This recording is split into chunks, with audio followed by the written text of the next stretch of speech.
Ng'eggwanga lyetegekera okutandika okufulumya amafuta agaazuulibwa e Hoima mu Bunyolo.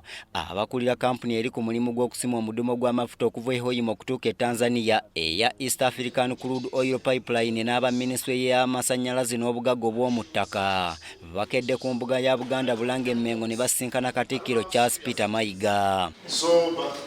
Bano bagenzeeyo okwanjulirwa Obuganda ku nteekateeka y'okuzimba omudumo gw'amafuta kubanga disitulikiti mwe guyita nnyingi ziri mu Buganda.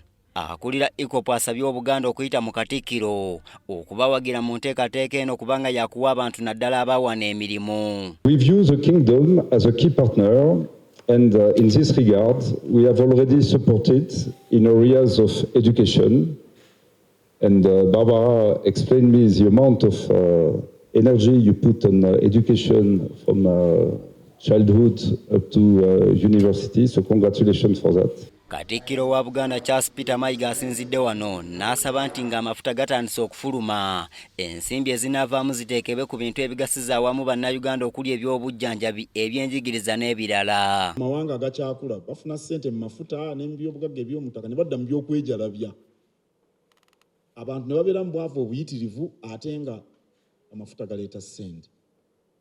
Tulowooza nti amafuta gandigenze kukuuma obutonde bw'ensi, gandigenze mu kulwanyisa obwavu mu bantu nga gawagira ebyobulimi kuba abantu abasinga bakola bya bulimi. Mu Nigeria bwe baazuula amafuta ne balekerawo ebyokulima ate nga abantu bonna bali eyo mu byalo.